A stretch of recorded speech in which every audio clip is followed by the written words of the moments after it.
કેમ છો બાળકો? મજામાં? લાસ્ટ લેક્ચરની અંદર આપણે એ ડિસ્કશન કર્યું. છેલ્લા લેક્ચરમાં આપણે એ જોયું કે કેવી રીતના વિદ્યુત ડાયપોલને જ્યારે વિદ્યુત ક્ષેત્રની અંદર મૂકવામાં આવે, બરોબર? કોઈ વિદ્યુત ક્ષેત્ર હોય જેની દિશા પ્લસ થી માઇનસ તરફની હોય, તમને બધાને ખબર છે, બરોબર? કોઈ ડાયપોલને જો આની અંદર મૂકવામાં આવે કોઈ થીટા ખૂણે, આ ખૂણો કયો ખૂણો છે? ડાયપોલ પી ની દિશા અને વિદ્યુત ક્ષેત્ર ઈ ની દિશા, આ બંનેની દિશા વચ્ચેનો જે ખૂણો છે તેને આપણે થીટા કહીએ છીએ, બરોબર?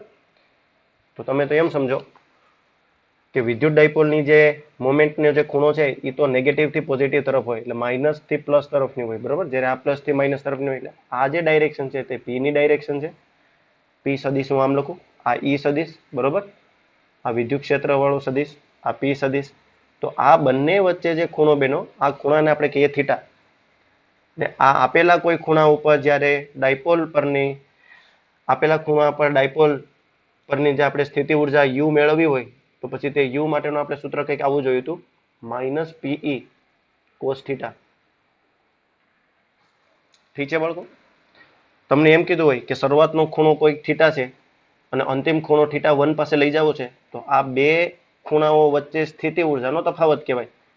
સ્થિતિ ઉર્જાનો તફાવત કયો, કાં તો પછી ત્યાં થીટા 0 થી થીટા 1 લઈ જવા માટે કરવું પડતું કાર્ય કેટલું, તો તેને આપણે PE cos theta 0 minus cos theta 1 આ સૂત્ર વડે આપણે એ મેળવી શકીએ, બરોબર? આ બે બાબતો આપણે લાસ્ટ લેક્ચરની અંદર ડિસ્કશન કરેલી હતી.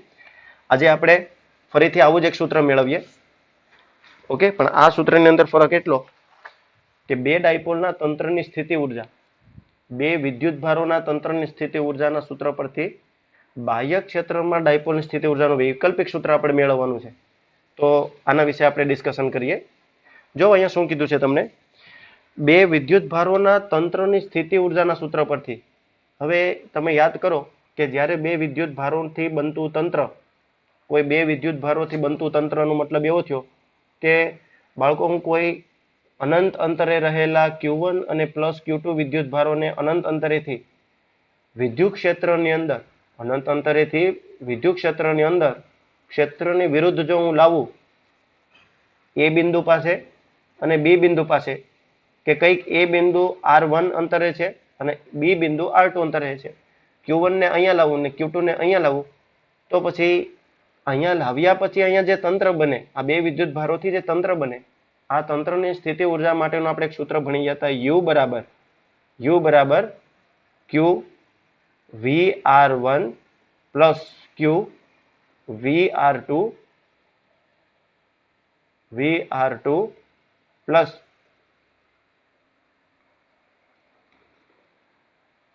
U, થોડું મોટું લખો, તમારે કેમેરામાં થોડું વ્યવસ્થિત દેખાય તે માટે, બરોબર? U Q પછી હતું VR1 plus Q VR2 plus KQ1 Q2 ના છેદમાં R12. ને મને જ્યાં સુધી યાદ છે ત્યાં સુધી R1 પાસે 1 આવતો અને R2 પાસે 2 આવતો. એનો મતલબ અહીંયા જો તમારે Q1 વિદ્યુત ભારને લાવો ને Q2 ને, તો તમારે એ વિદ્યુત ભારો મૂકવાના રહેતા, બરોબર? આ VR1 અને VR2 શું છે બાળકો? VR1 એટલે એ બિંદુ પાસેનું વિદ્યુત સ્થિતિમાન અને VR2 એટલે બી બિંદુ પાસેનું વિદ્યુત સ્થિતિમાન. પાછું વિદ્યુત સ્થિતિમાન કોને કહેતા? એકમ ધન વિદ્યુત ભારને અનંત અંતરેથી તમે એ બિંદુ પાસે લાવો તો ક્ષેત્રની વિરુદ્ધ દિશામાં કરવા પડતા કાર્યને આપણે વિદ્યુત સ્થિતિમાન કહેતા હતા, તે બિંદુ પાસેનું, બરોબર? એકમ ધન વિદ્યુત ભારની ત્યાં વાત હતી. અહીંયા તો Q1 Q2 કાયદેસરના છે. તો પછી બાહ્ય ક્ષેત્રમાં ડાયપોલની સ્થિતિ ઉર્જાનું વૈકલ્પિક સૂત્ર કેવું થાય? જો બે વિદ્યુત ભારોના તંત્રથી, આ બે વિદ્યુત ભારો અહીંયા આવી ગયા, તો એના તંત્રથી જે આપણને સૂત્ર મળે, એ સૂત્ર કંઈક આવી રીતનું મળતું હતું. તો ચાલો આપણે આ સૂત્રને યુઝ કરીએ. બાહ્ય ક્ષેત્રમાં જે આ બે વિદ્યુત ભારો છે, આનું સૂત્ર આપણે જાણીએ છીએ કે U બરાબર Q1 VR1 plus Q2 VR2 plus KQ1 Q2 ના છેદમાં R12. હવે બાળકો અહીંયા જુઓ, મારે તો આ સૂત્રનો ઉપયોગ કેના માટે કરવાનો છે? ડાયપોલ બાહ્ય ક્ષેત્રમાં ડાયપોલની સ્થિતિ ઉર્જા માટેનો મારા સૂત્રનો ઉપયોગ કરવાનો છે. તો જો હું ડાયપોલ માટે હવે આ સૂત્રનો ઉપયોગ કરીને બતાવું તમને, તો આપણે આ સૂત્રની અંદર Q1 Q2 બે વિદ્યુત ભારો છે. જ્યારે ડાયપોલમાં તમે વિચારો, વિદ્યુત ક્ષેત્રની અંદર જ્યારે ડાયપોલને આપણે મૂકીએ છીએ, બરોબર,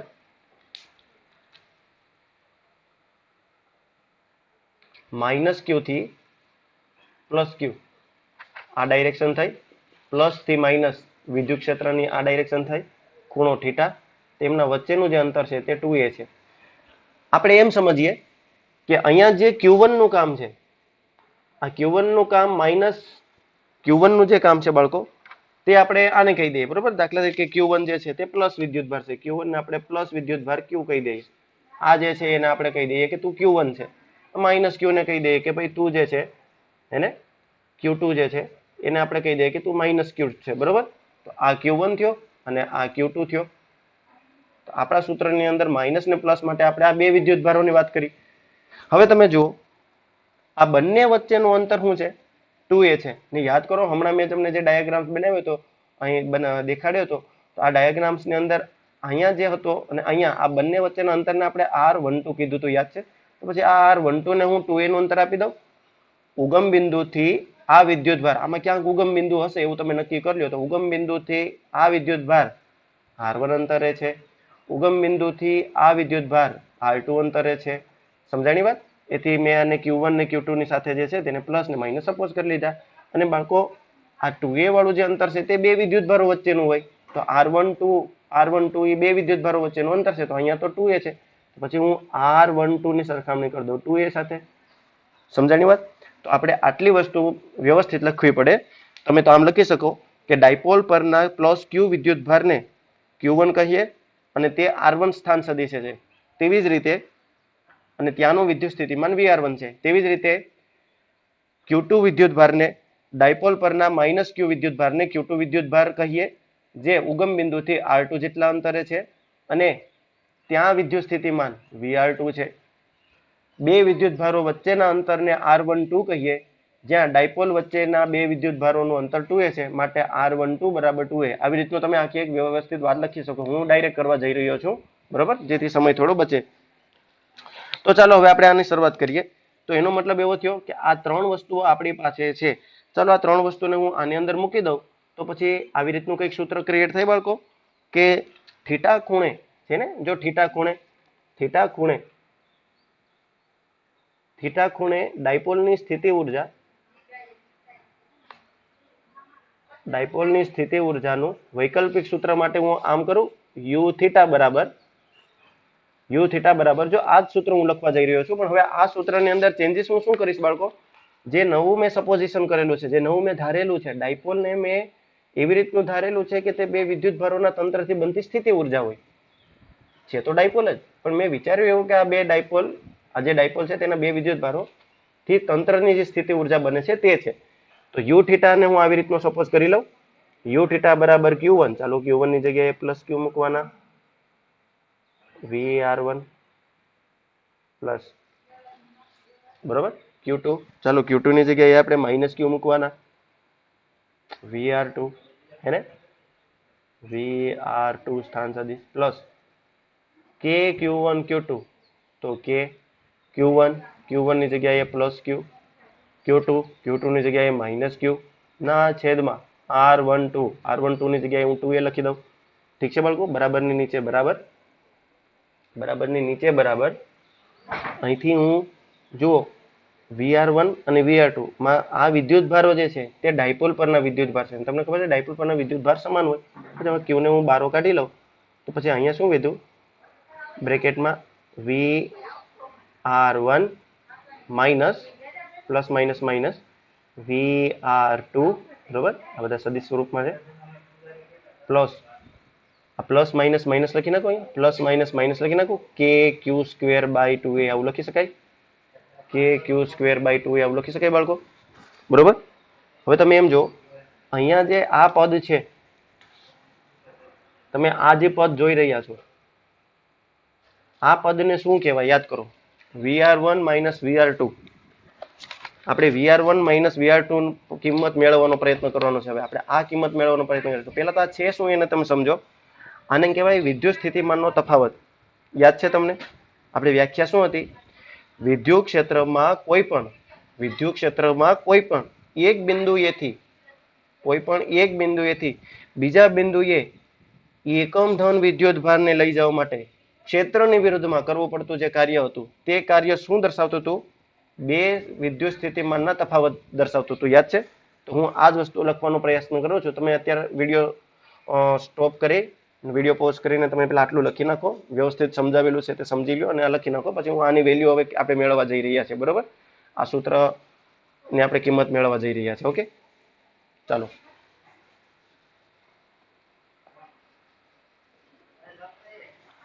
તો હવે આપણે આગળ શું કરીએ બાળકો?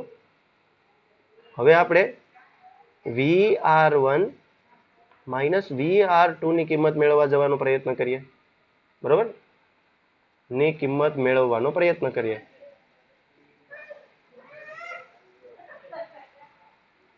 ચલો આની કિંમત મેળવવા પ્રયત્ન કરીએ તો આ શું છે? VR1 શું છે અને VR2 શું છે બાળકો? આ તો છે વિદ્યુત સ્થિતિમાનનો તફાવત.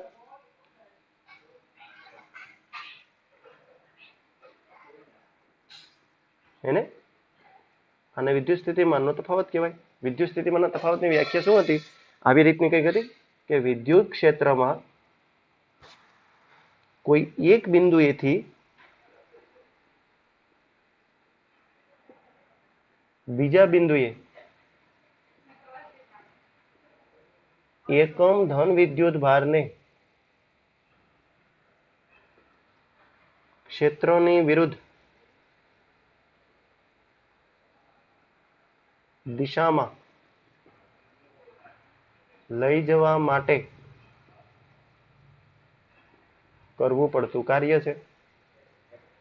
એને વિદ્યુત સ્થિતિમાનના તફાવત આપણે આવું જ કહેતા હતા. યાદ છે? કોઈ એકમ ધન વિદ્યુત ભાર હોય, આ સ્ત્રોત વિદ્યુત ભાર છે Q, પરીક્ષણ વિદ્યુત ભારને હું એકમ ધન વિદ્યુત ભાર લઈ લઉં. મારે દાખલા તરીકે આ P બિંદુએથી મારે R બિંદુએ લાવવો છે, તો P બિંદુ પાસે એનું કંઈક વિદ્યુત સ્થિતિમાન હશે જેને હું VP કહી દઉં. R પાસે વિદ્યુત સ્થિતિમાન હશે જેને હું VR કહી દઉં. અને જો હું VR માઇનસ VP કરું, VR માઇનસ VP, કેમ કે હું આ દિશામાં લઈ ગયો વિદ્યુત ભારને, પછી આ બે સ્થિતિમાનના તફાવતને આપણે શું કહીએ? અહીંથી અહીં લઈ જવા માટે કરવું પડતું કાર્ય કહેવાય. અને તમને યાદ છે એ કાર્ય આપણે સંકલનની રીતે મેળવતા હતા, યાદ હોય તો તમને. બરોબર? તો આ કહેવાય કાર્ય, એટલે કે W. W માટે આપણે સૂત્ર શું હતું બાળકો? FD cos થીટા હતું. યાદ છે? F એટલે બળ, D એટલે સ્થાનાંતર અને cos થીટા. હવે આપણે તો કોની વાત કરીએ છીએ? બાહ્ય ક્ષેત્રમાં આપણે વાત કરીએ કે બાહ્ય ક્ષેત્રમાં ડાયપોલની વાત કરીએ છીએ. તો તમે જો ડાયપોલ માટેની કહાની કંઈક આવી છે. આ બાહ્ય ક્ષેત્ર છે બાળકો, અને બાહ્ય ક્ષેત્રની અંદર જો ડાયપોલને મૂકી દઈએ,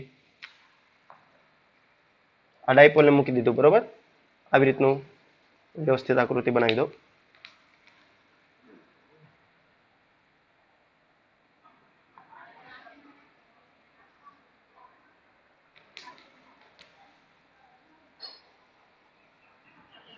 બરોબર?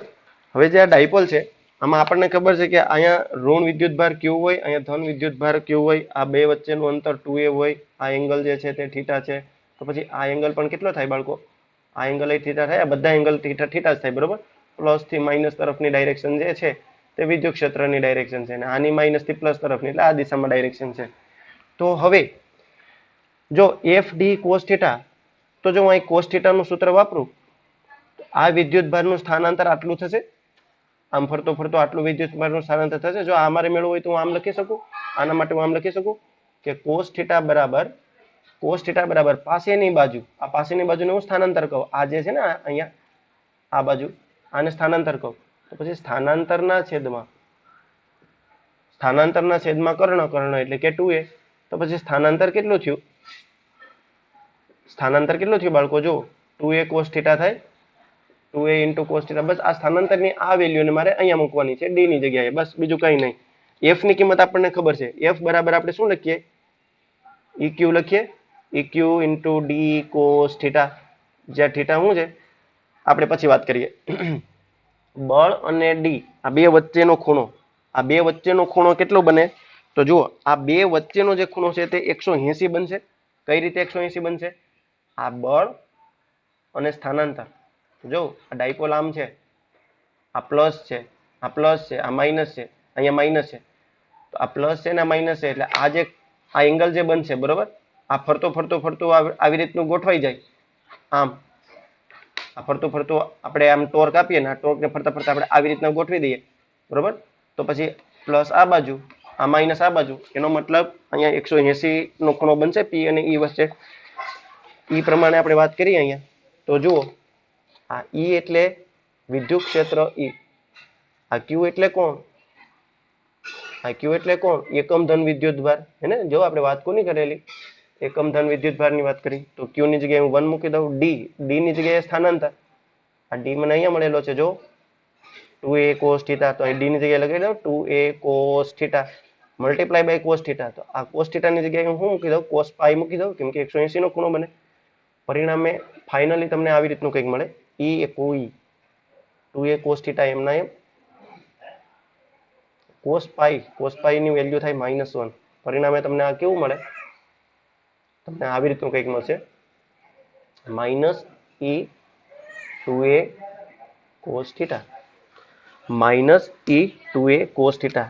આ તમને સમીકરણ 2 નામ આપણે આને આપી દઈએ, જે આપણને મળેલું છે VR1 VR2, બરાબર. VR1 VR2 મળેલું છે. વિડીયો પોઝ કરી લ્યો, વ્યવસ્થિત આ લખી નાખો. આની કિંમત આપણે હવે પાછું સમીકરણ 1 માં મૂકીએ, જે આના પહેલાનું આપણે હમણાં ડિરાઈવ કરેલું હતું એમાં, બરાબર. વિડીયો પોઝ કરીને આટલું ઝડપથી નોટ કરી લ્યો. ઓકે, ચાલો. તો જુઓ, સ્થિતિ ઉર્જા ડાયપોલને વૈકલ્પિક સૂત્ર માટે આપણે આવું કંઈક લખ્યું હતું હમણાં, કે you theta is equal to શું હતું, પ્લસ ક્યુ હતું, પ્લસ ક્યુ. આપણે ક્યુ ને બારો કાઢી લીધો હતો, પછી અહીંયા એવી રીતનું હતું VR1 VR2, અરે હા, માઇનસ KQ²/2a. આવું સૂત્ર હતું બાળકો. બસ આમાં હું પેલું સૂત્ર મૂકી દઉં, ક્યુ એમનો એમ, VR1 VR2 આપણને શું મળ્યું જુઓ. હમણાં આપણે સમીકરણ 2 અહીંયા જે ડિરાઈવ કરેલું હતું, તે આવી રીતનું કંઈક હતું, 2a cos થીટા આવું હતું, માઇનસ KQ²/2a. ઓકે, આનું વધારે આપણે સિમ્પ્લિફિકેશન આપીએ તો જુઓ, Q ઇન્ટુ 2a, સોરી અહીંયા 2a નહોતું, E2a હતું, બરોબર. E2a cos થીટા હતું. તો જો હવે સાદું રૂપ આપું તો આને આમ લખાય -e Q2a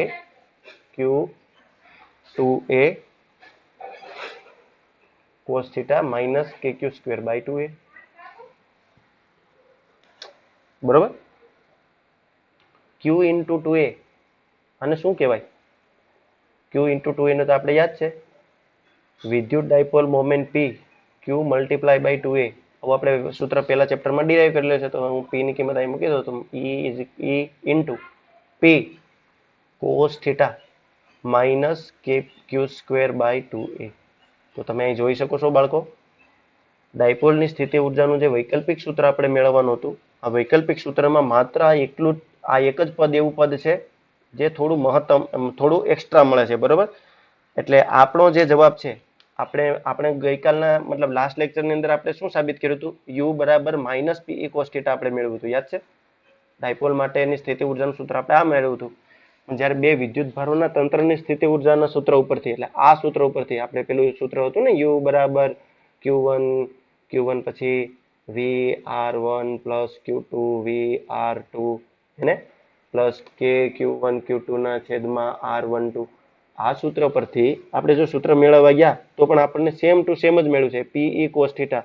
આ U થીટાનું આમ લખી શકું -PE cos થીટા, બરોબર. પણ બસ આ એક્સ્ટ્રા સ્ટેપ આપણને એક્સ્ટ્રા મળે છે, KQ²/r વાળું સ્ટેપ આપણને એક્સ્ટ્રા મળે છે. તો આ જે સ્ટેપ છે, આ સ્ટેપનું મૂલ્ય બહુ જ નાનું હોય બાળકો, અતિશય નાનું હોવાથી આને તમે અવગણી શકો, બરોબર. આને અવગણી શકાય. તો પરિણામે આ સૂત્ર પેલા સૂત્ર જેવું જ થઈ ગયું, બરોબર. તો આવી રીતની એક થિયરી હતી લેવાની બાકી, આ આપણે વૈકલ્પિક રીતે આવી રીતના મેળવી શકીએ, બરોબર. ચાલો હવે આપણે એક નવા થિયરી તરફ આગળ વધવા જઈ રહ્યા છે, અને પછી તમને ડાયરેક્ટ હું એક્ઝામ્પલ સ્ટાર્ટ કરાવી દઈશ. ઓકે, તો શરૂઆત કરીએ. વિડીયો પોઝ કરીને આટલું નોટ કરી લ્યો, પછી આપણે આગળ જઈએ. ઓકે, ચાલો.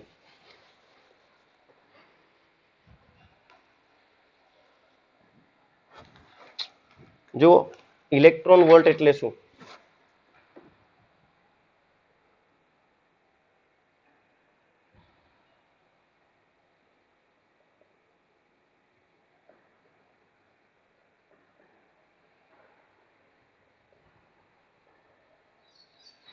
ઇલેક્ટ્રોન વોલ્ટ બહુ મહત્વની વાત છે અને એક માર્ક્સમાં ઘણી વખત પૂછાઈ જાય છે. એમસીક્યુમાં બહુ પૂછાઈ જાય છે બાળકો, યાદ રાખજો. ઇલેક્ટ્રોન વોલ્ટ, બરોબર. ઇલેક્ટ્રોન વોલ્ટ છે ને, આમ જો તો ઉર્જાનો નાનો એકમ આપણે ભણી ગયેલા છે. ઉર્જાનો નાનો એકમ છે જે વિવિધ એકમો, ઉર્જાના તો ઘણા બધા એકમો છે. તમે આમ જોવા જાવ તો ઉર્જાના ઘણા બધા એકમ છે. ઉર્જાનો એસઆઈ એકમ તમે ભણી ગયા હશો એમકેએસ પદ્ધતિમાં, બરોબર.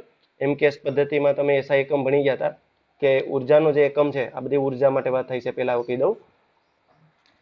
ઉર્જા માટે આવી રીતનું એક એકમ ભણી ગયા હતા તમે, જેને જૂલ કહેતા, હેને. પછી સીજીએસમાં તમે કંઈક આવું ભણી ગયા હશો.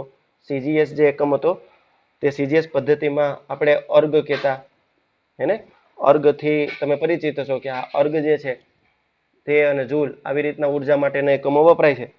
પણ આના બંને વચ્ચેનું રિલેશન એ તમને ખબર જ છે કે 1 જૂલ બરાબર, આ બધી વાતો હું કહી દઉં કે જેને લીધે તમને ક્યાંક ને ક્યાંક કામ આવે, બરોબર. 1 જૂલની અંદર 10 ની કેટલી ઘાત અર્ગ હોય?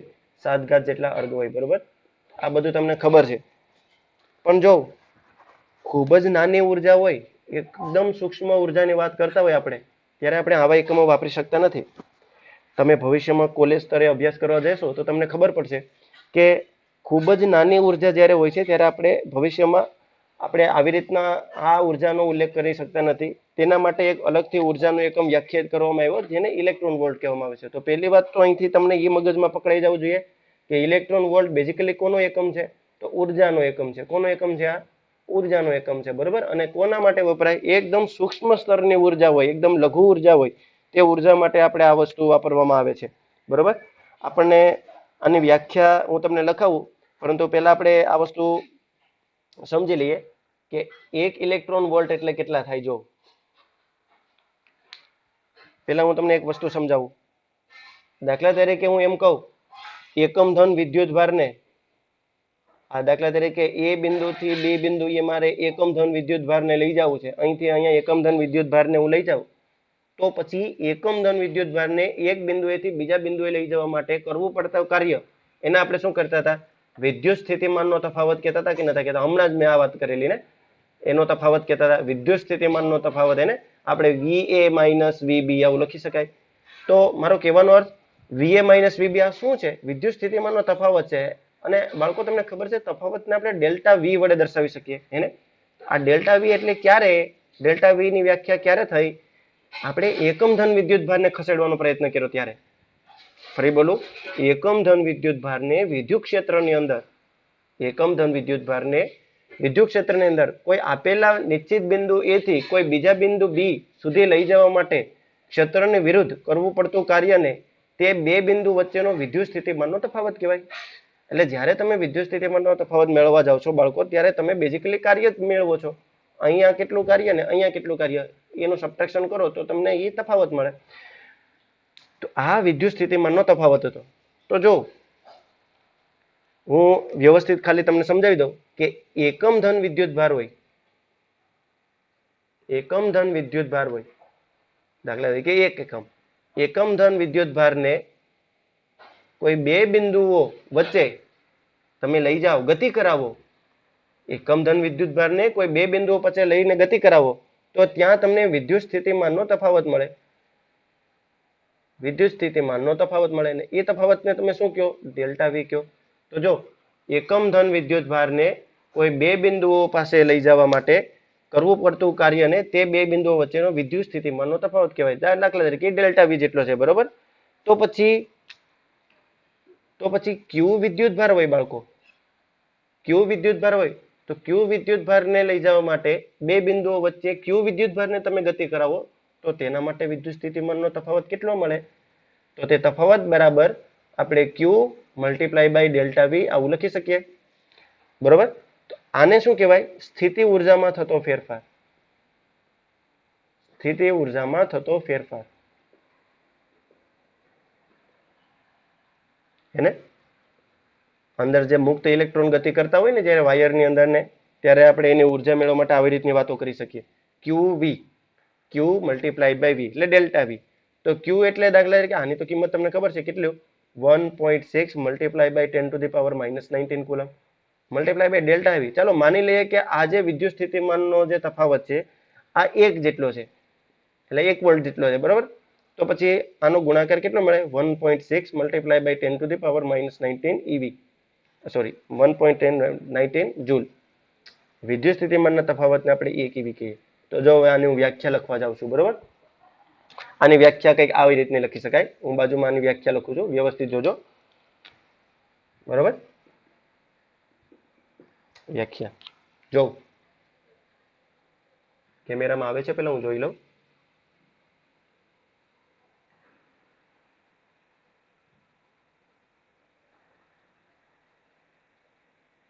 ઓકે, 1 વોલ્ટના વિદ્યુત સ્થિતિમાન 1 વોલ્ટના વિદ્યુત સ્થિતિમાનના તફાવતની અસર હેઠળ ગતિ કરતા એક બિંદુએથી બીજું બિંદુએ જતા તમે એમ કહી શકો 1 વોલ્ટના વિદ્યુત સ્થિતિમાનના તફાવતની અસર હેઠળ તમે વિદ્યુત સ્થિતિમાનનો તફાવત આ ડેલ્ટા વી તમે 1 વોલ્ટ જેટલો જ લાગુ પાડો છો બાળકો. કેટલો? 1 વોલ્ટ જેટલો જ લાગુ પાડો. 1 વોલ્ટના વિદ્યુત સ્થિતિમાનના તફાવતની અસર હેઠળ જો કોઈ વિદ્યુતભાર ગતિ કરતો હોય બરોબર, એક બિંદુથી બીજું બિંદુએ જતો હોય તો એક બિંદુએથી બીજા બિંદુએ જતા તમે એમ લખી શકો 1 વોલ્ટના વિદ્યુત સ્થિતિમાનના તફાવતની અસર હેઠળ ગતિ કરતા ઇલેક્ટ્રોનની ઉર્જામાં થતા ફેરફારને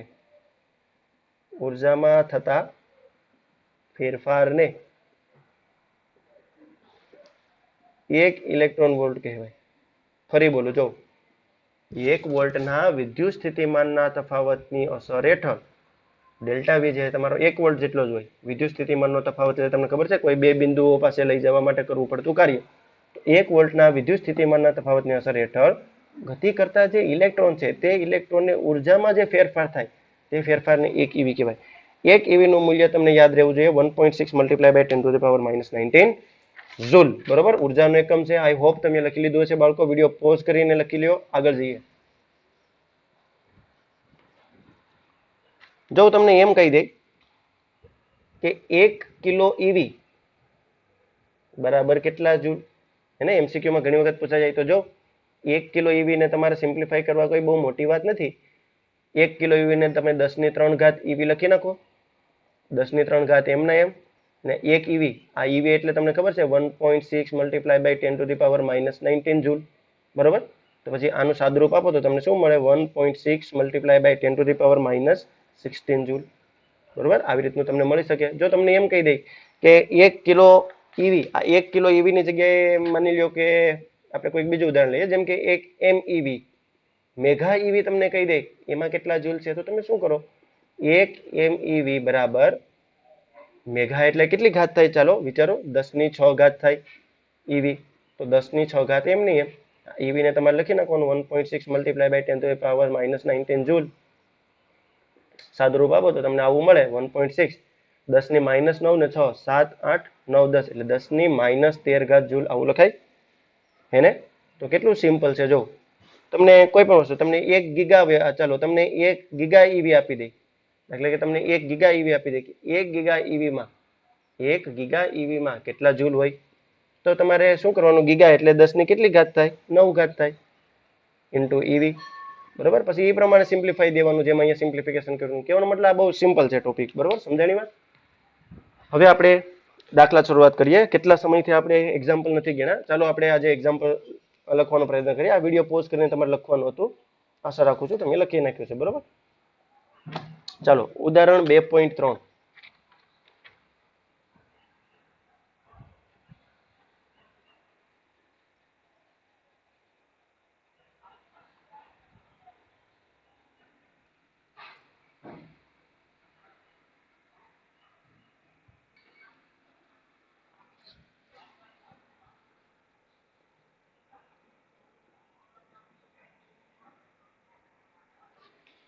ઉદાહરણ 2.5 2.3 નહીં 2.5 બરાબર. તમને એવું કીધું છે -9 સેન્ટીમીટર 0 અને 9 સેન્ટીમીટર 0 સ્થાનોએ રહેલા બે વિદ્યુતભારો અનુક્રમે 7 માઇક્રોકુલમ અને -2 માઇક્રોકુલમના તંત્રની સ્થિતિવિદ્યુત સ્થિતિ ઉર્જા શોધો. તમને કૌંસમાં લખ્યું છે બાહ્ય ક્ષેત્ર વિના. ચાલો એ વિશે આપણે વાત કરીએ. તમને એ વસ્તુમાં આવી રીતનું આપી દીધું છે -9 સેન્ટીમીટર 0 અહીંયા વિદ્યુતભાર કયો રહેલો છે બાળકો? 7 માઇક્રોકુલમ. આ વિદ્યુતભાર છે બરોબર, જેને હું Q1 નામ આપી દઉં. Q1 કેટલો આપ્યો? 7 માઇક્રોકુલમ આપી દીધો. અને બીજું એક તમને આપી દીધું સ્થાન સદિશ આપેલા છે. આ 9 સેન્ટીમીટર આપેલા છે, પછી 0 આપે ને, આ સ્થાન સદિશ કહેવાય આને. અને હું Q2 વિદ્યુતભાર આપી દઉં, જે માઇનસ કેટલા કુલમ છે? -2 માઇક્રોકુલમ છે બરોબર. ને આ વસ્તુ જે છે તે બાહ્ય ક્ષેત્ર વિના છે.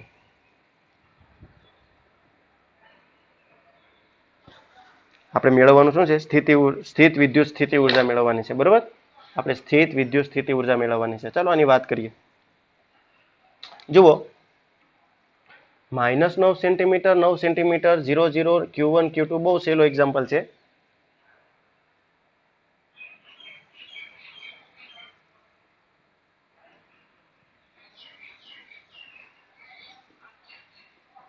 જો -9 સેન્ટીમીટર 0 શરૂઆતમાં હોય ને એ x યામ હોય, પાછળ હોય એ y યામ હોય, ને પછી હાવ પાછળ હોય એ z હોય, વચ્ચે હોય y હોય. અહીંયા પણ x y z આવી રીતના રિસ્પેક્ટિવલી છે. જો -9 સેન્ટીમીટર છે, -9 સેન્ટીમીટર એટલે અહીંયા ક્યાંક આવ્યો હોય, અહીંયા -9 સેન્ટીમીટર છે બરોબર. એનો મતલબ અહીંથી આ ડિસ્ટન્સ કેટલું હોય બાળકો? આને હું R1 કહી દઉં, કેમ કે પહેલો વિદ્યુતભાર છે તો R1. આ કેટલો છે? -9 સેન્ટીમીટર છે. અહીંયા -9 0 છે. તો અહીંયા ક્યાં થયા? 9 0 પ્લસ થાય. આપણે આને નામ આપી દઈએ R2 હે ને. હવે અહીંયા બે વિદ્યુતભારો છે. વિદ્યુતભારોને આપણે બ્લેક માર્કરથી ઇન્ડિકેટ કરીએ. આ જે છે અહીંયા વિદ્યુતભાર છે જેનું નામ છે Q1, એટલે કે 7 માઇક્રોકુલમ. અહીંયા વિદ્યુતભાર છે -2 માઇક્રોકુલમ બરોબર. ચાલો, માઇક્રોકુલમના કુલમ ફેરવતા તમને આવડવા જોઈએ. તો શરૂઆત આપણે કરીએ એ પહેલા R1 ને R2 વિશે થોડીક ડિસ્કશન કરીએ. જો R1 તમને કેટલો આપ્યો? ધ્યાનથી જોજો, કેમેરામાં આઈ થિંક નથી આવતું, એક સેકન્ડ. હા, R1 તમને કેટલો આપ્યો? જો -9 સેન્ટીમીટર આપ્યો, પછી 0, પછી 0. જો મારે R1 નું મૂલ્ય મેળવવું હોય, તો મારે શું કરવાનું? વર્ગમૂળમાં આ બધાનો વર્ગ કરવાનો. -9 નો વર્ગ કેટલો થાય? -9 નો સ્ક્વેર પ્લસ 0 નો સ્ક્વેર પ્લસ 0 નો સ્ક્વેર. -9 નો વર્ગ થાય 81, 0 નો વર્ગ 0. પરિણામે આ તમને કેટલા મળે? 9 મળે. તો R1 નું અંતર મૂલ્ય કેટલું થયું? 9. એટલે અહીંથી દૂર 9 જેટલો છે, 9 સેન્ટીમીટર દૂર છે. આ તમને મળ્યું સેન્ટીમીટરમાં બરોબર. આના મીટર ફેરવવું હોય તો તમે શું લખી શકો? 9 × 10⁻²² મીટર, આવું લખી શકાય. 9 × 10⁻²². ચાલો, તેવી જ રીતે R2 ની હું વાત કરું તો માનાંકમાં R2 ની તમે વાત કરો તો પછી માનાંકમાં R2 માં 9 સેન્ટીમીટર હશે, પરિણામે 9 નો સ્ક્વેર થશે, પછી એ પણ 9 સેન્ટીમીટર જ મળવાનું છે આ પદ્ધતિ પ્રમાણે બરોબર. પરિણામે આ પણ 9 × 10⁻² મીટર જેટલું થઈ ગયું. સમજાણી વાત કે નહીં? બરોબર. ચાલો, હવે તમને શું કીધું છે? બાહ્ય ક્ષેત્ર વિના. એનો મતલબ બાહ્ય ક્ષેત્રની અહીંયા હાજરી નથી. ચલો, બાહ્ય ક્ષેત્રની હાજરી ન હોય તો પછી તંત્રની સ્થિતિ ઉર્જા માટે આપણે સૂત્ર શું મેળવતા હતા? યાદ કરો જોઈએ. તંત્રની સ્થિતિ ઉર્જા માટે આપણે સૂત્ર કયું મેળવતા હતા? K Q1 Q2. આપણે આવું સૂત્ર મેળવતા હતા. U બરાબર K Q1 Q2 ના છેદમાં R. આ R કયો હતો? Q1 અને Q2 વચ્ચેનું અંતર હતું. યાદ છે? Q1 અને Q2 વચ્ચેનું અંતર હતું. Q1 અને Q2 વચ્ચેનું અંતર અહીંથી તમે આકૃતિ પરથી જોઈ શકો છો. કેટલું છે જુઓ ને. અહીંથી આટલું 9, અહીંથી આટલું 9, તો 9 ને 9 18 સેન્ટીમીટર. એના હું મીટર ફેરવું તો 10⁻² થાય. તમે તો આને સદિશ સ્વરૂપે પણ લખી શકો, પણ આપણે જરૂરી નથી. બાકી કરવું હોય તો તમે સદિશ સ્વરૂપે કરી શકો. જો R નું મૂલ્ય એટલે R બરાબર અંતિમ માઇનસ પ્રારંભિક, એટલે R1 - R2 કરો. R1 - R2 કરો R1 એટલે કેટલા છે -900, R2 કેટલા છે 900 છે. આ બેયનું માઇનસ કરવા જાઓ તો તમને શું મળે -18000 મળે. આનું તમે મૂલ્ય લખવા જાઓ R નું તો વર્ગમૂળમાં 18 નો સ્ક્વેર પ્લસ 0 નો સ્ક્વેર પ્લસ 0 નો સ્ક્વેર, પરિણામે તમને 18 જ મળશે. બરોબર, એટલે તમે આ મેથડે કરો કે તમે પેલી મેથડે કરો, ડાયરેક્ટ મેથડ કરો તો પણ ચાલે. કહેવાનો મતલબ બે વિદ્યુત ભારો Q1 Q2 વચ્ચેનું અંતર 18 છે. બાહ્ય ક્ષેત્ર વિના જ્યારે બે વિદ્યુત ભારોને તંત્રની સ્થિતિ ઉર્જા મેળવવા માંગતા હોય ત્યારે આપણે પેલા વિદ્યુત ભારને તો એમને જ ખેંચીને મૂકી દેવાનું હોય, કેમ કે ત્યારે તો કઈ કાર્ય કરવું પડતું નથી. W0 મળતું હતું, W1 યાદ છે, W10. પછી આપણે W2 મેળવતા અને W1 W2 માટે આપણે કેપિટલ W એટલે કુલ W મેળવતા હતા. એ સૂત્ર આપણને આવું મળતું હતું. બરોબર, તમને યાદ આવી ગયો છે આઈ થિંક. આ સૂત્ર પ્રમાણે જો હું કિંમતો મૂકું, હવે આગળ ચાલું, અહીંથી આપણે આ કિંમતો મૂકીને આગળ જઈએ તો ચાલો k ની કિંમત એટલે કેટલી 9 ગુણ્યા 10⁹. પછી Q1, ચાલો Q1 7 માઇક્રોકુલમ છે. બરોબર, હું અહીંયા 7 માઇક્રોકુલમ ને પેલા કુલમમાં ફેરવી દઉં તો તમને ખબર છે 7 માઇક્રોકુલમ એટલે કેટલા થાય 7 મલ્ટીપ્લાય બાય 10⁻6 કુલમ. ને અહીંયા -2 ગુણ્યા 10⁻6 કુલમ આમ લખી શકાય. તો આ વસ્તુનું કુલમમાં મૂકું, Q1 એટલે 7 મલ્ટીપ્લાય બાય 10⁶, -2 મલ્ટીપ્લાય બાય 10⁶ ના છેદમાં R. R એટલે ટોટલ અંતર કેટલું છે 18. અહીંયા 18 મલ્ટીપ્લાય બાય 10⁻². જો આનું સાદુરૂપ તમે આપશો તો તમને જવાબ મળશે કે 9 દુ 18, 2 ઉડી ગયા. બરોબર, એટલે અહીંયા 7 વધેલા, 7 મલ્ટીપ્લાય બાય -1 મલ્ટીપ્લાય બાય, જો આ -2 ઉપર જાય તો +2, એટલે 6 7 ને 8, -2 ઉપર જાય 6 7 ને 8, 8 અને આ +8 અને આ 9, એટલે આનું સાદુરૂપ તમને કંઈક મળશે. એક સેકન્ડ, અહીંયા માઇનસ આવે, આ ઉપર જાય 6 ને 6 એટલે કે 12, 12 માં +2 કરો તો 10, 10 ને 9 10, એટલે આ -1 વધશે. બરોબર, -1 વધશે. પરિણામે તમે એમ કહી શકો કે -0.7 જૂલ આપણને મળશે.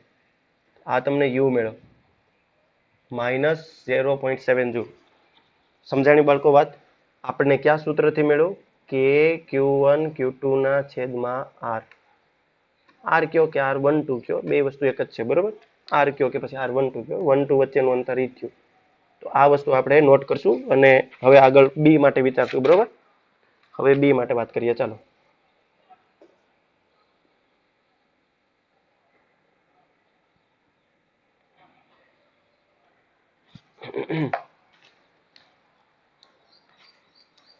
અચ્છા, B તો હજી શરૂઆત જ નથી. A માટે વાત કરીએ. હવે A માં તમને કેવું કીધું છે, સ્થિતિ ઉર્જા મેળવો. હવે બીજું છે, આ બે વિદ્યુત ભારોને એકબીજાથી અનંત અંતર સુધી જુદા પાડવા માટે કરવું પડતું કાર્ય. ચાલો હવે B ની વાત કરીએ. B માં એવું કીધું છે, આ બે વિદ્યુત ભારોને એકબીજાથી અનંત અંતર સુધી જુદા પાડવા માટે કરવું પડતું કાર્ય. જો જુદા કરવા માટે કરવું પડતું કાર્ય, બે વિદ્યુત ભારો અત્યારે આવી રીતના છે, આ Q1 છે, આ Q2 છે અને તેમની વચ્ચેનું અંતર R છે. તો તેમની અત્યારે સ્થિતિ ઉર્જા U છે એ -0.7 જૂલ છે. જો મારે એને છૂટા પાડવા હોય તો મારે આટલી જ જરૂર પડે, આટલી જ ઉર્જા પણ વિરુદ્ધ દિશામાં, એટલે કે +0.7 જૂલની મારે જરૂર પડે. તમે આમ વાત ડાયરેક્ટ લખી શકો કે Q1 Q2 ને જુદા પાડવા માટે +0.7 ઉર્જાની જરૂર પડશે.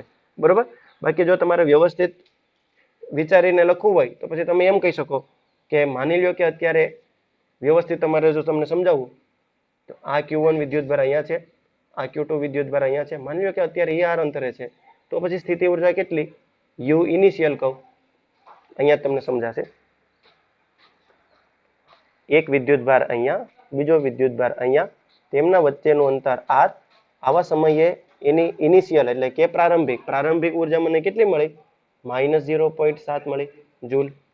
બરોબર, જો આ વિદ્યુત ભારને હું અનંત અંતરે ફેંકી દઉં, આમ કરીને આમ ફેંકી દઉં, આ વિદ્યુત ભારને અનંત અંતરે લઈ જાઉં, આને પણ અનંત અંતરે લઈ જાઉં, તો પછી Q1 અહીંયા અને Q2 બહુ જ દૂર છે. બરોબર, બહુ જ દૂર છે અને તેમના વચ્ચેનું અંતર કેટલું છે બાળકો? તેમના વચ્ચેનું અંતર ઇન્ફાઇનાઇટ છે, એટલે અનંત અંતર છે. તો ત્યારે સ્થિતિ ઉર્જા ફાઇનલ, હવે તમે યાદ કરો, અનંત અંતરે રહેલા વિદ્યુત ભારોની સ્થિતિ ઉર્જા કેવી હોય? 0 હોય ફાઇનલ. તો જો વિદ્યુત સ્થિતિ ઉર્જામાં ફેરફાર કેટલો થયો?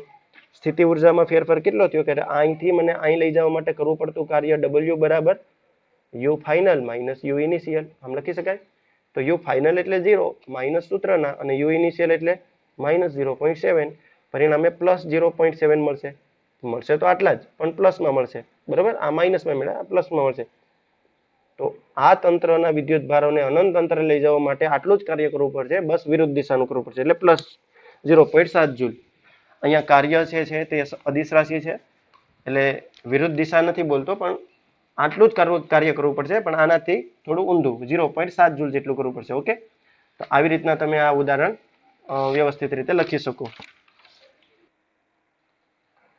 હવે આગળ તમને એવું કીધું છે સીમાં, આ વિદ્યુત ભારોના તંત્રને બાહ્ય ક્ષેત્ર E A/r² માં મૂકતા તંત્રની સ્થિતિ ઉર્જા કેટલી? ચાલો ફરી એકવાર, તમારી પાસે બે વિદ્યુત ભારો તમને આપેલા હતા બરોબર.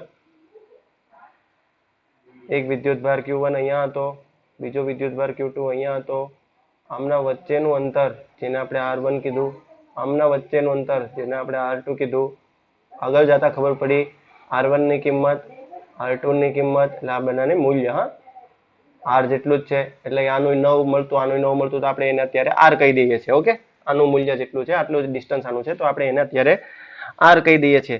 તો જો બાહ્ય ક્ષેત્રમાં પહેલા આપણે શું કર્યું, આ બે વિદ્યુત ભારો માટે બાહ્ય ક્ષેત્ર લાગુ નહોતું પડ્યું બરોબર. ત્યારે આપણને યુ કેટલો મળ્યો હતો? યુ -0.7 જૂલ મળ્યો હતો. યાદ છે હમણાં આપણે મેળવ્યો હતો જે સૂત્રથી મેળવ્યો હતો ને, કે Q1 Q2 ના છેદમાં R12 ને અહીંયા 18 મૂક્યા હતા. તો આનાથી આપણને જવાબ કેટલો મળ્યો હતો બાળકો? આનાથી આપણને જવાબ મળ્યો હતો -0.7 મળ્યો હતો, આટલા જૂલ. પણ હવે ત્યારે વિદ્યુત ક્ષેત્ર હાજર નહોતું, હવે વિદ્યુત ક્ષેત્ર હાજર છે. જો વિદ્યુત ક્ષેત્ર હાજર હોય તો પછી તંત્રની સ્થિતિ ઉર્જા કેટલી થાય એ આપણે મેળવવાની છે. તો યાદ કરો, વિદ્યુત ક્ષેત્ર જો હાજર હોય તો બે વિદ્યુત ભારોથી બનતા તંત્રની સ્થિતિ ઉર્જા માટેનું સૂત્ર કંઈક આવું હતું, Q1 VR1 plus Q2 VR2 plus K Q1 Q2 ના છેદમાં R12. હવે જો આ વસ્તુ તો આપણને મળેલી છે, ધ્યાનથી જોજો. આ વસ્તુ તો આપણને મળેલી છે, હા રહી જરી 0.7 જૂલ, એટલે આની તો ડાયરેક્ટ કિંમત જ મૂકી દેવાની છે. આ Q1 Q2 વિદ્યુત ભારો છે, આની વેલ્યુ આપણને ખબર છે. આ કેટલી છે? 7 છે કે 2 સેકન્ડ? હા, આ કેટલી છે? 7 છે, 7 માઇક્રોકુલમ. આ કેટલી છે? -2 માઇક્રોકુલમ છે. 7 × 2 10 - 6 and so on. Okay, VR1 અને VR2, આ VR1 અને VR2 શું હતું ધ્યાનથી જોજો. VR1 અને VR2 માટે હું વાત કરું. જો સ્ત્રોત વિદ્યુત ભાર Q, કેમ કે વિદ્યુત ક્ષેત્રમાં ભાઈ આપણે મૂકવાના છે ને. માની લો કે R1 અંતરે આ A બિંદુ પાસે વિદ્યુત ક્ષેત્ર હોય, વિદ્યુત ક્ષેત્ર E કેટલું હોય? કે Q/r² જેટલું હોય. અને અહીંયા વિદ્યુત સ્થિતિમાન V કેટલું હોય? કે Q/r જેટલું હોય. આ બે વસ્તુ આપણે ભણી ગયા હતા, યાદ છે? તો જો આ બે વસ્તુનો હું ઉપયોગ કરું, વિદ્યુત ક્ષેત્રની અંદર કોઈ આપેલા બિંદુએ વિદ્યુત ક્ષેત્ર E નું મૂલ્ય ને કોઈ વિદ્યુત ક્ષેત્રમાં આપેલા બિંદુ પર વિદ્યુત સ્થિતિમાન V નું મૂલ્ય આવી રીતના આપણે મેળવી શકીએ. જો આ બે વસ્તુનો ઉપયોગ કરું, આ બે વસ્તુનો ઉપયોગ તો હું કંઈક એવી રીતનો કરું કે આ E બરાબર, આ સૂત્રને ઘડીક પેન્ડિંગ રાખું. જો E બરાબર KQ/r² અને V બરાબર શું છે? KQ/r. જો આ બંનેનો હું રેશિયો લઈ લઉં, ભાગાકાર કરી નાખું બરોબર. તો ભાગાકાર કરવાથી મને શું મળે? KQ ઉડી જાય, R ઉપર વહી જાય, R² નીચે મળી જાય. પરિણામે હું એમ કહી શકું કે E/V મને શું મળે? R ના છેદમાં R² મળે. R ઉડી ગયા તો પછી બાળકો E ના છેદમાં V બરાબર 1/r આવું મને મળે. જો હું ક્રોસ મલ્ટીપ્લિકેશન અહીંયા કરી દઉં તો આનાથી આગળ હું આવી રીતનું લખી શકું કે V × V અને R, એટલે V બરાબર મને આવી રીતનું મળે, V બરાબર ER આવું મળે. V બરાબર શું મળે બાળકો? ER. બોલો, V બરાબર ER આ વસ્તુ મને મળે. મેં શું કર્યું? બંનેનો ભાગાકાર કર્યો તો મને V બરાબર ER, V અને E નો સંબંધ મને આવી રીતનો મળે. V બરાબર ER આ સૂત્રનો હું ઉપયોગ કરીશ, ના દાખલાને સોલ્યુશન કરીશ. બરોબર, ચાલો લખી નાખ્યું હશે તમે. ચાલો, V બરાબર ER નો આપણે ઉપયોગ કરીએ તો R એટલે આપણા માટે તો બંને માટે સરખો જ છે. તો જો VR1 ની કિંમત કેટલી મળે? આ V ની જગ્યાએ હું લખું VR1, કેમ કે આપણી પાસે આની જ કિંમત નથી ને. તો VR1 = E વિદ્યુત ક્ષેત્ર E multiply by R, R ની જગ્યાએ હું મૂકી દઉં R1 કેમ કે અહીંયા R1 ની વાત કરું. તો પછી E નું કામ કેટલું છે? A R સ્ક્વેર અને R1, જો R1 ની કિંમત તો આપણે R જેટલી સપોઝ કરેલી, એટલે અહીંયા હું મલ્ટીપ્લાય બાય R મૂકી દઉં. પરિણામે R R ઉડી જાય તો મને શું મળે? A બાય R મળે. સેમ ટુ સેમ VR2 ની કિંમત મેળવવા જાઓ તો E multiply by AR square, sorry E multiply by R2, E ની કિંમત આપણને આપેલી છે A ના છેદમાં R square multiply by R2. R2 તો આપણે સરખો જ છે, R ઉડી જાય બળકો, તો આપણી પાસે વધે શું? A ના છેદમાં R. કહેવાનો મતલબ આ બંનેની કિંમત સરખી મળી, A બાય R બંનેની કિંમત સરખી મળી. ચાલો હવે આપણે A બાય R મૂકી દઈએ અને આપણે આપણા દાખલાનું સોલ્યુશન કરીએ. ઓકે, ચાલો હવે હું રફ કરી દઉં છું. મારી પાસે બોર્ડની લિમિટેશન છે, તેથી હું રફ કરતો જાઉં છું અને લખતો જાઉં છું. તો U બરાબર Q1 VR1 છે, VR1 ની કિંમત મૂકું A બાય R પ્લસ Q2 એને VR2 ની કિંમત પણ મૂકી દઉં A બાય R પ્લસ KQ1 R1, આ તો મને ખબર છે -0.7 જૂલ, અહીંથી જો આપણે મળેલી જ છે કિંમત -0.7 જૂલ, યાદ છે? અત્યારે જૂલ નથી મૂકવું. Q1 7 માઇક્રો કુલમ, તો આને આમ લખી નાખું 7 મલ્ટીપ્લાય બાય 10⁻6 ઘાત A બાય R પ્લસ Q2 એટલે કેટલું હતું? માઇનસમાં 2 મલ્ટીપ્લાય બાય 10⁻6 ઘાત મલ્ટીપ્લાય બાય A બાય R plus minus minus 0.7. Okay, ચાલો જોઈ અહીંયા R અને અહીંયા R. આ R આપણે હવે ક્યાં લેવાના છે? વિચાર કરો જોઈએ. આ R આપણે ક્યાં લેવાના છે બાળકો? આ R આપણે ઇન્ડિવિજ્યુઅલ R લેવાના છે, બરોબર? આ R1 અને આ R2 લેવાના છે. કેટલા લઈશું આપણે? R ની જગ્યાએ 9 ગુણ્યા 10⁻2 ઘાત મીટર. તો જો R ની કિંમત મૂકી દઈએ, A ની કિંમત આપણને આપેલી છે, તો સાદુરૂપ હવે આપણે આપી દઈએ. તો 7 મલ્ટીપ્લાય બાય 10⁻6, A ની કિંમત મૂકી દઉં 9 ગુણ્યા 10⁵ ઘાત ના છેદમાં R ની કિંમત મૂકી દઉં 9 ગુણ્યા 10⁻2 ઘાત પ્લસ માઇનસ માઇનસ 2 ગુણ્યા 10⁻6 ઘાત મલ્ટીપ્લાય બાય A ની કિંમત મૂકી દઉં 9 ગુણ્યા 10⁵ ઘાત ના છેદમાં R ની કિંમત 9 ગુણ્યા 10⁻2 ઘાત -0.7. જો 9 ઉડી ગયા, -2 ઉપર વયા જાય તો +2 થઈ જાય, 5 6 અને 7 થાય એટલે અહીંયા 7 ઘાત, અહીંયા 6 ઘાત, એટલે પરિણામે અહીંયા 20 વધે. અહીંયા 9 ઉડી ગયા, -2 ઉપર વયા જાય, 5 6 અને 7, 7 ઘાત અને આ 6 ઘાત એટલે 1 વધે, 10 × 70, એટલે અહીંયા વધશે 70, 70 - 20 0.7. તો કહેવાનો મતલબ આનું સિમ્પ્લિફિકેશન તમે કરો, 70 - 20 - 0.7 નું તમે સિમ્પ્લિફિકેશન કરો તો તમને મળશે આ થાય 50 ને આ થાય 0.7. પરિણામે તમને U ની કિંમત કેટલી મળી? આ U ની કિંમત તમને કેટલી મળી? 49.3 જૂલ. આટલી કિંમત મળે. સમજાણી વાત? આવી રીતની કિંમતો મૂકી અને આવી રીતનો દાખલો કર્યો. આશા રાખું છું તમને સમજાઈ ગયો હશે. વિડીયો પોઝ કરીને નોટ કરી લો, બરોબર? આપણે નેક્સ્ટ એક્ઝામ્પલ ઉદાહરણ 2.6 પાસે જઈએ. 2.6 માં તમને એવું કીધું, એક દ્રવ્યના અણુને 10⁻29 ઘાત કુલમ ઇન્ટુ મીટર, સેન્ટીમીટર નથી, યાદ રાખજો, કુલમ ઇન્ટુ મીટર છે, બરોબર? એક દ્રવ્યના અણુને 10⁻29 ઘાત કુલમ ઇન્ટુ મીટર જેટલી કાયમી વિદ્યુત ડાયપોલ ચાક માત્રા છે. ચલો તમને કાયમી વિદ્યુત ડાયપોલ ચાક માત્રા P ની કિંમત આપી દીધી છે, બરોબર? એક દ્રવ્યમાન અણુની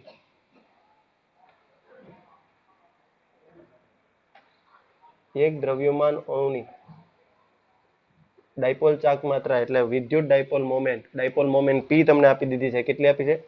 10⁻29 ઘાત કુલમ ઇન્ટુ મીટર જેટલી કાયમી વિદ્યુત ડાયપોલ. આ દ્રવ્યના 1 મોલ જથ્થાને 10⁶ ઘાત વોલ્ટ પર મીટર મૂલ્યનું પ્રબળ વિદ્યુત ક્ષેત્ર, ચાલો તમને E નું મૂલ્ય પણ આપી દીધું છે બાળકો, વિદ્યુત ક્ષેત્ર E નું મૂલ્ય તમને આપી દીધું છે. 10 ની કેટલી ઘાત આપેલી છે? 6 ઘાત વોલ્ટ પર મીટર આપેલું છે, બરોબર?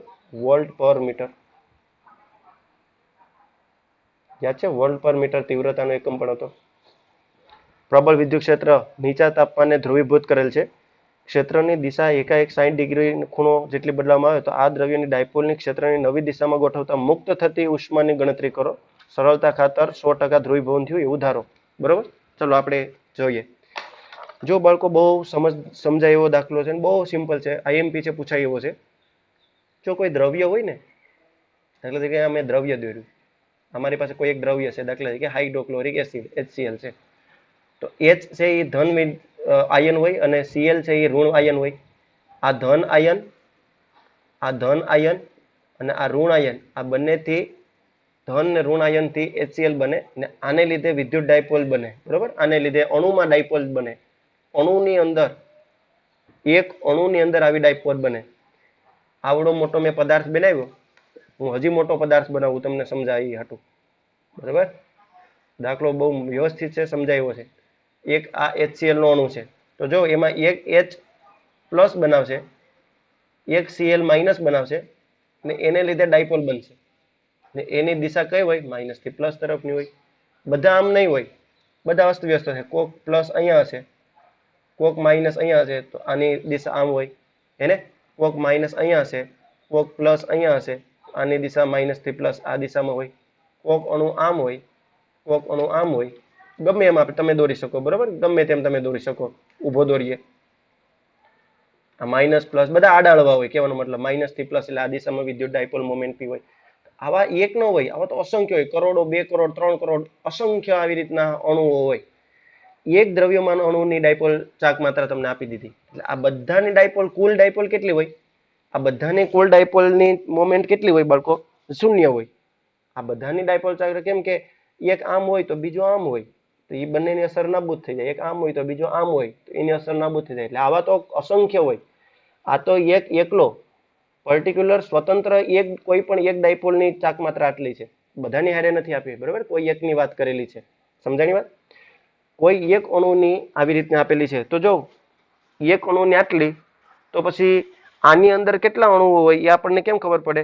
તો તમે એવોગેડ્રો અંક કાં તો એવોગેડ્રો સંખ્યા તમે ભણી ગયેલા હશો. બરાબર, તો આપણે એના વિશે વાત કરીએ. એક અણુમાં કાં તો એક મોલમાં અણુની સંખ્યા કેટલી હોય બાળકો? એવોગેડ્રો નંબર જેટલી હોય. ને એવોગેડ્રો નંબર તમને યાદ હશે, 6. ખરેખર તો 6.02 આવે. 6.02 ગુણ્યા 10⁻23 આવે, પણ આપણી સરળતા ખાતર આપણે પાઠ્યપુસ્તકમાં 6 જ લીધેલી છે. બરોબર, એટલે આપણે લખીશું 6. 6 ગુણ્યા 10⁻23 જેટલી સંખ્યા હોય. તો આટલી અણુઓની સંખ્યા છે એવું આપણે અહીંયા લઈએ. 6 ગુણ્યા 10⁻23 જેટલા અણુઓ આની અંદર છે. વિદ્યુત ક્ષેત્ર પણ આપણી પાસે છે ને એકની પર્ટિક્યુલર એકલાની પ્રત્યેકની સ્વતંત્ર ડાયપોલ મોમેન્ટ આટલી છે. તો ચાલો કુલ ડાયપોલ મોમેન્ટ મારે મેળવવી હોય તો હું શું મેળવી શકું? કુલ ડાયપોલ મોમેન્ટ તમે વિચારો, જો એક અણુ હોય, એક અણુની ડાયપોલ મોમેન્ટ કેટલી આપી? 10⁻29 આપી. તો પછી આટલા બધા અણુઓ હોય, 6 ગુણ્યા 10⁻23 જેટલા અણુઓની ડાયપોલ મોમેન્ટ કેટલી? Question mark. તમે ક્રોસ મલ્ટીપ્લિકેશન અહીં કરી નાખો તો સાઈડમાં તમને મળે કે કુલ ડાયપોલ મોમેન્ટ P બરાબર 6 ગુણ્યા 10⁻23 મલ્ટીપ્લાય બાય 10⁻29. સમજાણી વાત? આનું તમે સાદુરૂપ આપો તો 6 ગુણ્યા 23⁻29 કરો તો 10⁻6. આ શું મળશે? Coulomb into metre. સેન્ટીમીટર નથી, કુલમ્બ ઇન્ટુ મીટર છે. બરાબર, તમને આ એક નંબર મેળવો, આ -6 છે. તમને આવી રીતનો એક જવાબ મળે. બરોબર, ચાલો આટલું તમે નોટ કરી લો, પછી આપણે આગળ જઈએ. નોટ કરી લીધો છે આઈ હોપ. બરોબર, હવે આપણે આગળ આ વસ્તુને સિમ્પ્લિફાય કરવા જઈએ. હવે જો આની અંદર જ્યારે વિદ્યુત ક્ષેત્ર લાગુ પડશે ત્યારે, અત્યારે દાખલા તરીકે વિદ્યુત ક્ષેત્ર લાગુ નથી પડતું, બધા અસ્તવ્યસ્ત છે પોતપોતાની રીતે. એક આમ છે, પેલો આમ છે. બરોબર, હવે જ્યારે વિદ્યુત ક્ષેત્ર લાગુ પાડીશું ત્યારે કેવું થશે? વિદ્યુત ક્ષેત્ર લાગુ પાડશું, આવી રીતનું તમે વિદ્યુત ક્ષેત્ર લાગુ પાડો એને, જ્યારે બાળકો તમે વિદ્યુત ક્ષેત્રને લાગુ પાડશો તો વિદ્યુત ક્ષેત્રની ડાયરેક્શન પ્લસ થી માઇનસ તરફની હોય. તો આ બધા જે છે તે કેમ ગોઠવાઈ જશે? ફટાફટ સેકન્ડના 6 ભાગમાં આ બધા કેમ ગોઠવાઈ જશે? બધા આમ ગોઠવાઈ જશે. આ માઇનસ,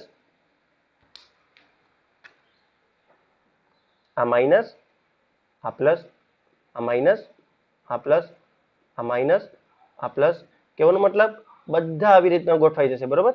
અને એક એક સરખી ડાયપોલ બની જશે. એટલે હું કોઈ એકની વ્યવસ્થિત દોરું તો આ માઇનસ અને આ પ્લસ આવી રીતની ડાયપોલ બની જશે. હવે જો માઇનસ થી પ્લસ ડાયરેક્શન એટલે આ ડાયરેક્શન થઈ બાળકો એને, અને પ્લસ થી માઇનસ વિદ્યુત ક્ષેત્રની ડાયરેક્શન કેવી છે? વિદ્યુત ક્ષેત્રની ડાયરેક્શન પણ આ જ છે. વિદ્યુત ક્ષેત્રની ડાયરેક્શન, ડાયપોલની ડાયરેક્શન, ખૂણો કેટલાનો બેનો બાળકો? વિચારો જલ્દીથી. થીટા કેટલો બેનો? 0 બેનો, બરોબર. તો ચાલો હવે વિદ્યુત ડાયપોલની ચાક માત્રા માટે આપણે વાત કરીએ. તો આપણે કોઈ બે બિંદુ પાસેની આપણે વાત કરીએ. જો તમને એમાં એમ કીધું છે કે 60 ડિગ્રીની વાત કરેલી છે, બરોબર. 60 ડિગ્રી માટે આપણે ડાયરેક્ટ વાત કરીએ. તો આટલું નોટ કરી લ્યો, પછી આપણે આગળ જઈએ. આ પી ની કિંમત મળી 6 × 10⁻6 ઘાત. અત્યારે થીટા કેટલો છે બાળકો? અત્યારે થીટા કેટલો છે? અત્યારે થીટા છે 0. શરૂઆતનો ખૂણો કેટલો છે? 0 ડિગ્રી છે. પછી તમને આગળ શું કીધું છે? જો 60 ના કોણે બદલાવવામાં આવે. હવે આને આપણે 60 ના ખૂણે બદલાવાનું છે. એટલે હવે આપણે આ વિદ્યુત ક્ષેત્ર તો આમ જ લાગે છે. વસ્તુ સમજો, વિદ્યુત ક્ષેત્ર તો આમ જ લાગે છે. હવે હું આ બોક્સને ફેરવું છું. આ બોક્સને ફેરવું છું. અને બોક્સને કઈ રીતે ફેરવું છું? બોક્સને કંઈક આવી રીતનો ફેરવું. બોક્સને કંઈક આવી રીતનો ફેરવી દઉં કે જેને લીધે પેલી જે ડાયપોલ હતી, ડાયપોલ અહીંયા પ્લસ હતું, આ માઇનસ હતું, ને ડાયપોલમાં અહીંયા માઇનસ હતું, બરોબર ને, પ્લસ હતું, આવી રીતનું. આ હતો વિદ્યુત ક્ષેત્ર, માઇનસ થી પ્લસ ની દિશા, એટલે આ પી ની દિશા, અને આ વિદ્યુત ક્ષેત્ર ઈ ની દિશા. શું કહે છે તમને? જો આ ખૂણો 60 ડિગ્રી નો બને, એનો મતલબ θ1 કેટલો થયો? 60 ડિગ્રી નો થયો અંતિમ એંગલ. તો ચાલો યુ બરાબર તમે શું લખ્યું? સૂત્ર બની ગયા? યુ માટે સૂત્ર બની ગયા PE cos θ0 - cos θ1, બરોબર. પી ની વેલ્યુ આપણને ખબર છે 6 × 10 ની કેટલી ઘાત મળી હતી? 6 × 10⁻6 ઘાત ઇન્ટુ ઈ.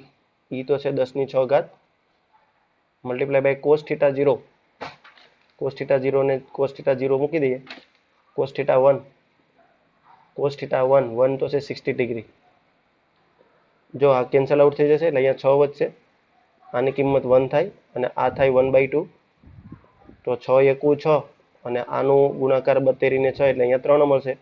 6 ને અંદર મલ્ટીપ્લાય કરી દો તો, બરોબર. અહીંયા 6 ને મલ્ટીપ્લાય કરી દો તો 3 ને 3 એટલે તમને 3 જૂલ મળે. તો તમે લાસ્ટમાં લખી શકો મુક્ત થતી ઉર્જા, મુક્ત થતી ઉષ્મા ઉર્જા 3 જૂલ જેટલી હોય. તો અહીં સુધી આપણો ટોપિક રાખીએ આજે.